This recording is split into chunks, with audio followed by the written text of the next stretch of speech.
Friends, Jai Shri Shyam. Welcome to my YouTube channel Pooja Shyam Ladli. I hope आप सब अच्छे होंगे, मैं भी अच्छी हूँ। तो फ्रेंड्स, आज है 2 तारीख, तो आज है गोवर्धन पूजा। तो आप सबको गोवर्धन पूजा की हार्दिक शुभकामनाएं। गोवर्धन महाराज सबके जीवन में खुशहाली सुख समृद्धि लेके आए। तो फ्रेंड्स, आज हमारे यहाँ पूजा होती है, गोवर्धन पूजा। तो मैंने सोचा क्यों ना आज एक और ब्लॉग आप लोगों के साथ शेयर कर लिया जाए और हमारी घर की जो गोवर्धन पूजा होती है वो आप लोगों को दिखाई जाए। तो आज का ब्लॉग होने जा रहा है गोवर्धन पूजा को लेके। आप इस ब्लॉग को पूरा देखिएगा और इसमें आप देखिएगा कि हमारे यहाँ पूजा कैसे होती है, हम लोग भोग कैसे लगाते हैं और भोग में क्या क्या लगाते हैं, बहुत सारी डिटेल्स हैं। तो आप इस ब्लॉग को पूरा देखिएगा और अगर पसंद आए तो एक लाइक करिएगा। चैनल पे नया है तो प्लीज़ सब्सक्राइब करना मत भूलिएगा। तो चलिए ब्लॉग को शुरू करते हैं और पूजा दिखाते हैं। Let's get started. So friends, पूजा ये जो गोवर्धन की होती है वो सुबह होती है। मम्मी ने डेली पूजा अपनी कर ली थी। डेली पूजा करके उसके बाद ही मम्मी ने गोवर्धन पूजा की तैयारी शुरू कर दी थी। ये तैयारी थोड़ी इसमें करनी पड़ती है पूजा करने से पहले, क्योंकि इसमें स्ट्रक्चर्स बनते हैं। देखिए, स्ट्रक्चर्स तो कोई प्रॉपर नहीं बना पाएगा, आँख नाक मुंह, तो इसलिए थोड़ी कोशिश रहती है कि मतलब बनाने की। और आस्था बहुत बड़ी चीज़ है, तो एक आस्था पे चीज़ें हैं आगे, तो इसीलिए। बाकी देखिए, मम्मी बना रही हैं। बहुत लोगों के यहाँ गोवर्धन पूजा गोबर से होती है, हमारे यहाँ बहुत सालों से। मम्मी ये चावल के आटे को तो ड्राई सान लेती हैं। जैसे आटा बनाया जाता है, आटा लगाया जाता है, वैसे ही ये जैसे गेहूं का आटा लगता है वैसे ही समझ लीजिए ये चावल का आटा मम्मी ने लगाया है। उससे सारी पूजा की चीज़ें बनाई हैं। तो मम्मी ये पूजा की चीज़ें बना रही थी। अब इसमें जो चीज़ें बनेंगी वो आगे मम्मी डिस्क्राइब कर देंगी कि क्या क्या बना है। और गोवर्धन पूजा की जो मान्यता है वो भी मैं आपको साथ ही साथ बता देती हूँ कि इसका जो मान्यता है वो ये है कि ब्रज में इंद्रदेव के क्रोध की वजह से बहुत बारिश हुई थी। तो उस बारिश से गांव वालों बहुत परेशान हो रहे थे और बहुत दिक्कतें उनको हो रही थी। तो श्री कृष्ण भगवान ने अपने हाथ की सबसे छोटी उंगली, जिसको छमुनिया भी बोला जाता है, उससे गोवर्धन पर्वत को 7 दिन तक उठाए रखा था और गांव वाले उसी पर्वत के नीचे आसरा लिए थे और कृष्ण जी ने ऐसे ही पूरे गांव की रक्षा करी थी। तो इसी मान्यता के आगे बढ़ाते हुए हम लोग गोवर्धन की पूजा करते हैं, जिससे कि हम लोगों का विश्वास है कि ऐसे ही श्री कृष्ण जी अपनी छत्र छाया में हम लोगों को रखेंगे और हम लोगों की जो भी विपदा होगी, जो भी परेशानी होगी, संकट होगा, उनका निवारण करेंगे। बाकी गोवर्धन पूजा अपने घर में बरकत के लिए, खुशहाली के लिए, बच्चों के जीवन के लिए, बहुत सारी चीज़ों के लिए होती है। तो इस वजह से हमारे यहाँ गोवर्धन पूजा होती है। और गोवर्धन पूजा बहुत मोस्टली सबके यहाँ होती है। बाकी हम लोग तो कृष्ण जी के भक्ति हैं, तो वैसे भी हम लोगों को कृष्ण जी से जितना प्रेम है उतना ही उनकी सारे तीज त्योहारों से बहुत प्रेम है। तो इसीलिए ये दर्शाता है गोवर्धन पूजा क्यों होती है।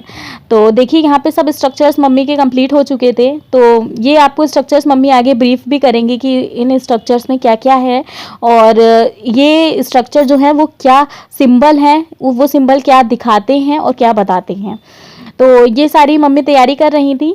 तो मैंने सोचा कि आप लोगों को सारी चीज़ें मैं वॉइस ओवर में क्लियर कर दूंगी, जितना मैं क्लियर कर सकी। शायद मुझसे कुछ चीज़ें मिस भी हो सकती हैं, तो उसके लिए पहले से सॉरी। बाकी हमारे यहाँ जो चीज़ें होती हैं मैं आपको वो सारी चीज़ें बताना और दिखाना चाह रही थी। तो आप इस ब्लॉग को आई होप कि एंजॉय करेंगे और देखेंगे कि आप हमारे क्या कैसे रिचुअल्स होते हैं और आप लोग के क्या रिचुअल्स होते हैं, वो भी आप हमारे साथ शेयर कर सकते हैं कि आप लोग क्या कैसे क्या होता है। हमारे यहाँ तो जो भी है पूजा बहुत सिंपल तरीके से ही होती है। और ये पूजा दूसरे दिन, दिवाली के दूसरे दिन होती है, मगर इस बार एक दिन तिथि के अनुसार एक दिन की हानि थी, तो इसीलिए ये पूजा 2 तारीख को हो रही है। बाकी बहुत लोगों ने दिवाली ही 1 तारीख को करी है। आप लोगों में से किसी ने क्या 1 तारीख को दिवाली करी है वो ज़रूर बताइएगा। हमारे यहाँ तो 31 को ही दिवाली थी और उसके बाद 1 तारीख को छोड़ के 2 तारीख को गोवर्धन थी और 3 तारीख को भाई दूज। ये लोग खाना बना रहे हैं, रोटी सेक रही हैं और ये जो है अपने चूल्हे पे रोटी बना रही हैं। ये लोग बैठे हैं, आराम से बात कर रहे हैं। ये धान कूट रही हैं, ये ग्वाले बने हैं, गाय चरा रहे हैं। तो मम्मी ने आप लोगों को बता दिया है कि ये सारे स्ट्रक्चर्स क्या बने हुए हैं।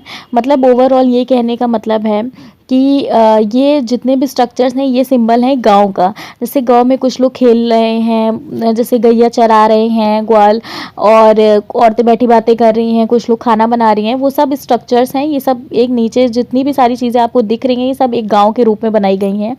बाकी जो ये आपको सीके दिख रही हैं ये करवा के, जो करवा चौथ में करवा में सीके लगती हैं, ये वो सीके हैं। हमारे यहाँ वो सीके रख ली जाती हैं, वो गोवर्धन में लगाई जाती हैं। इन सीकों का अर्थ मतलब जो सिंबल है वो ये दर्शा रहा है कि ये एक पर्वत है, पर्वत के नीचे ये जितना भी नीचे का सारी चीज़ें हैं ये सब इनकी छत्र छाया में है। ठीक है, तो जैसे कृष्ण जी ने गोवर्धन पर्वत उठाया था और उसी के पर्वत के नीचे सारे गांव वालों ने आसरा लिया था, वैसे ही ये सीके लगी हैं जो कि एक पर्वत है, और नीचे जो भी हैं ये सब गांव वाले हैं जिन्होंने इस सीकों के नीचे आसरा लिया है। ठीक है, तो ये है। बाकी मम्मी ने जो कॉटन रखी है ये बाल हैं। अब पूजा की चीज़ों में काले बाल तो लगेंगे नहीं, ऑब्वियस सी बात है, इसलिए मम्मी ये कॉटन लगा के बाल लगा देती हैं और उसके ऊपर रोली कर देती हैं जिससे कि वो सफ़ेद ना रहें। तो ये एक सारी चीज़ें मैंने आपको रिफाइन कर दी हैं। अब इसके बाद इसकी जो चारों तरफ आप देख सकते हैं ये वाइट ये एक चौक है। जिसने मेरे पुराने व्लॉग्स देखे हैं वो ये समझ सकता है, मतलब उनको पता होगा कि हमारे यहाँ कोई भी पूजा होती है तो चौक पड़ती है। मैंने पहले ही बताया था, वो हर पूजा में अलग अलग चौक पड़ती है, किसी में आटे की पड़ती है तो किसी में चावल की पड़ती है। इसमें जो चौक पड़ी है ये चावल का आटा है और उसको पानी में घोल दिया गया है, ये चावल की चौक है। उस जो भी ये गोवर्धन के गाँव मतलब बनाया गया है उसी के चारों तरफ चावल की चौक पड़ती है। बाकी गोवर्धन पूजा का अर्थ ही है कृष्ण जी की ही पूजा है, तो इसलिए हमारे लल्ला बैठे हैं। और पीछे जो तस्वीर है ये गोवर्धन पर्वत की ही तस्वीर है, ये मम्मी कई सालों से रख के इसमें पूजा करती हैं। बाकी अब मम्मी पूजा मम्मी की हो चुकी है, जैसे नॉर्मल पूजा होती है सारी वैसे ही ये पूजा हुई है। बाकी अब ये देखिए गौरा जी हैं, गौरा जी को मम्मी सिंदूर चढ़ा देंगी। तो ये थी आज की पूजा। आज पूजा होती है अतः उनके भोग की सब सामग्री तैयार हो रही है। श्री कृष्ण बोले, इंद्र कौन से देवता हैं, ये क्या काम करते हैं, इनकी पूजा क्यों होती है। सुन नंद बाबा बोले, एक समय वर्षा न होने से अकाल पड़ गया था, तब बड़े बड़े पंडितों ने कहा वर्षा के लिए तुम सब लोग इंद्रदेव की पूजा करो। तब पंडितों तैयार कर इंद्र देवता की पूजा कर भोग लगाया। इससे प्रसन्न होकर इंद्रदेव ने खूब वर्षा की, सब सुखी हो गए। तब से ब्रज में इंद्र देवता की पूजा होती आ रही है। ये सुन श्री कृष्ण बोले, बाबा ये जो गिरिराज पर्वत है ये साक्षात ब्रज का देवता है, ये सबकी सुनता है और ये सबकी इच्छा पूरी करता है। अतः तुम सब मेरी बात मानकर गोवर्धन महाराज की पूजा करो। श्री कृष्ण की बात मानकर सबने गोवर्धन नाथ जी की पूजा की। सबने खूब छबरिया भर भर कर सब सामग्री गोवर्धन महाराज के आगे रख दी और खूब लगे नाचने गाने। और तब श्री कृष्ण अपना दूसरा चतुर्भुजी रूप बनाकर वहाँ साक्षात प्रकट हो गए और अपने बड़े बड़े हाथों से सामान लेकर खाने लगे। ये देख सब चकित रह गए, श्री कृष्ण की प्रशंसा करने लगे।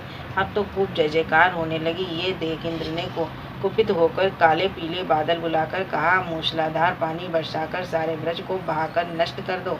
बादल गरजने लगे, खूब पानी बरसने लगा। तब श्री कृष्ण ने गोवर्धन पर्वत को अपनी उंगली पर 7 दिन तक धारण करके इंद्र का मान मर्दन किया और गोवर्धन नाथ की महिमा बढ़ाई। जो गोवर्धन नाथ की सच्चे मन से पूजा करते हैं उनकी सभी मनोकामना पूर्ण होती है। बोलो गोवर्धन महाराज की जय। मम्मी ने कहानी पढ़ी और कहानी शायद मुझसे गलती से थोड़ी मिस हो गई है। बाकी इसका अर्थ आपको समझ में आ गया होगा कि कहानी में कि गोवर्धन पूजा क्यों होती है और कृष्ण जी ने कैसे गांव वालों की रक्षा करी थी। और अब यहाँ पे भोग बन चुका था। भोग बनने के बाद पापा ने सबसे पहले भगवान को भोग लगाया। सो फ्रेंड्स, पूजा हो चुकी है, मैंने आपको पूजा दिखा दी। अब भोग का टाइम है। तो भोग हमारे यहाँ जो बनता है वो बनता है पूड़ी, खीर और सतकटे की सब्ज़ी। सतकटे की सब्ज़ी का मतलब है कि 7 सब्जियां मिला के जो सतकटा बनता है वो भोग पापा ने लगा दिया है। हमारे यहाँ जो भी भोग लगता है त्योहारों में वो पापा या कृष्णा करते हैं, बाकी जेंट्स ही मतलब चढ़ाते हैं। अगर वो पहली बात तो वो अवेलेबल होते ही क्योंकि त्यौहार होता है तो उन लोगों को खुद पता है, तो वो लोग खुद ही लगाते हैं। और चाहे वो आपका दिवाली का हो, दिवाली की पूजा भी हमारे यहाँ पहले जेंट्स करते हैं, बाद में लेडीज़ें करती हैं। और तो वो पहले भी पापा और कृष्णा ही करते हैं। उसके बाद दशहरा में भी आप लोगों ने देखा भोग पापा और कृष्णा ने चढ़ाया। आज का भी भोग पापा और कृष्णा ने चढ़ाया, कृष्णा ने नहीं चढ़ाया, पापा ने चढ़ाया। ठीक है, तो अब हम लोग भी भोग खाने जा रहे हैं। ये है जो कि खीर, मैं बैक कैमरे से दिखा दूँ, चलिए मैं बैक कैमरे से दिखा देती हूँ। खीर, पूड़ी और सतकटे की सब्ज़ी दिखाती हूँ मैं। ये पूड़ी, ये सतकटे की सब्ज़ी जो 7 सब्ज़ियाँ मिला के बनती है, जो कि मैंने आपको बताया। इसमें 7 सब्ज़ियाँ, ये 7 सब्ज़ियों से ज़्यादा होती हैं, कम नहीं होती हैं, ठीक है। और खीर, ये भोग लगता है और यही हम लोग खाते भी हैं। तो ये हम लोग का भोग है, हम लोग ये भोग कर लेंगे। तो हमारे यहाँ गोवर्धन की पूजा ऐसे ही होती है कि जो पूजा होती है, भोग लगता है, जैसे हमारे यहाँ दशहरा की पूजा होती है, वैसे ही सिमिलर मतलब और सिमिलर ही है थोड़ा ऑलमोस्ट। तो वैसे ही होती है गोवर्धन पूजा। तो आज की गोवर्धन पूजा का यही व्लॉग था। आई होप आप लोगों को व्लॉग अच्छा लगा हो, और आप लोगों के कैसे गोवर्धन की पूजा होती है आप लोग भी मेरे साथ शेयर कर सकते हैं कमेंट बॉक्स में। तो चलिए आज के व्लॉग को यहीं ख़त्म करते हैं। मिलती हूँ नए व्लॉग के साथ, नई वीडियोज़ के साथ। तब तक के लिए टेक केयर, बाय बाय, जय श्री श्याम।